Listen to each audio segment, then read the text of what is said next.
പട്ടി മാറപ്പട്ടി. അണ്ണാണ് പ്രശ്നം എന്താ അത് പറ എന്ത് പറ്റി? എടാ 1,00,000 രൂപ ഞാൻ വാങ്ങിച്ചിട്ടാണ് റിവ്യൂ പറയണെന്ന് ഇവൻ പറഞ്ഞടാ. 1,00,000? ഏത് പടത്തിന്? ആരെ പടം? എന്ത് റിവ്യൂ? ഈ പടത്തിന്റെ പേരാണ് അംഗം അട്ടഹാസം. ഈ പടത്തിന്റെ റിവ്യൂ പറയാൻ വേണ്ടി 1,00,000 രൂപ വാങ്ങിച്ചെന്ന് പറഞ്ഞാണ് മാധവ്ജി കോക്കിന്റെ മണ്ടയ്ക്ക് കയറിയത്. എന്നാൽ കോക്കിന്റെ കോക്കെടുത്ത് മാധവജി അണ്ണാക്കിൽ വെച്ച് കൊടുത്തപ്പോഴത്തേക്ക് അതിനൊരു തീരുമാനമായി. എന്റെ പൊന്നു മാധവണ്ണ, നിങ്ങളുടെ ഈ പടം ഇറങ്ങിയതും വന്നതും പോയതും പോലും ഇതേ വരിക്കും ഒരാൾ പറഞ്ഞിട്ടില്ല. പിന്നെ എങ്ങനെയാണ് ഈ പടത്തിന് ആൾക്കാർ കയറണം? ഒരു റിവ്യൂ കൊണ്ട് മാത്രം എങ്ങനെ ഈ പടത്തിൽ കയറുന്ന ആൾക്കാരെ മാറ്റാൻ പറ്റും? നിങ്ങളുടെ ഈ പടം ഇറങ്ങിയത് പോലും ഇട്ടില്ല, ആരും അറിഞ്ഞിട്ടില്ല. നിങ്ങളുടെ ഈ പടം ഹിറ്റാവാത്തത് നിങ്ങൾ കഴിവില്ലാത്തത് കൊണ്ടാണ്, അല്ലാതെ അത് റിവ്യൂ കൊണ്ട് മാത്രം കയറാത്തതല്ല. ആൾക്കാർ നിങ്ങൾക്ക് സ്കില്ലില്ല, നിങ്ങൾക്ക് ഇതിന് ആക്ടിങ്ങിന് സ്കില്ലില്ല, അതുകൊണ്ടാണ് ഈ പടത്തിന് ആരും കേറാത്തത്. പക്ഷേ നിങ്ങൾക്ക് ആർക്കും അറിയാത്തൊരു ഫ്ലാഷ് ബാക്ക് മാധവണ്ണനുണ്ട്.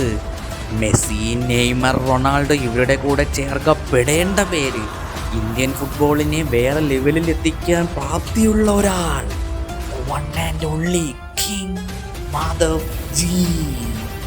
ജീവൻ എന്ന് വേണമെങ്കിൽ പറയാം ഫുട്ബോൾ, അതില്ലെങ്കിൽ ഞാനില്ല. അപ്പോൾ നമ്മളിവിടെ ഇത്രയേ ഉള്ളൂ. അപ്പോൾ ഞാൻ പറഞ്ഞു വന്നത് വേറെ ഒന്നുമില്ല, ഒരു പടത്തിനെയും ഒരു റിവ്യൂ കൊണ്ടൊന്നും നശിപ്പിക്കാൻ പറ്റില്ല. നല്ല നല്ല പടങ്ങൾ ഇറക്കുക, നല്ല നല്ല പടങ്ങളാണെങ്കിൽ അത് ഹിറ്റാവുക തന്നെ ചെയ്യും. എത്ര റിവ്യൂവേഴ്സ് എന്തൊക്കെ പറഞ്ഞാലും നല്ല നല്ല പടങ്ങളാണെങ്കിൽ ഹിറ്റാവുക തന്നെ ചെയ്യും.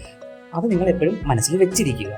സോ എൻ്റെ ഫസ്റ്റ് വീഡിയോ ആണിത്. എന്തെങ്കിലുമൊക്കെ തെറ്റെങ്കിലും ഉണ്ടായിരിക്കും.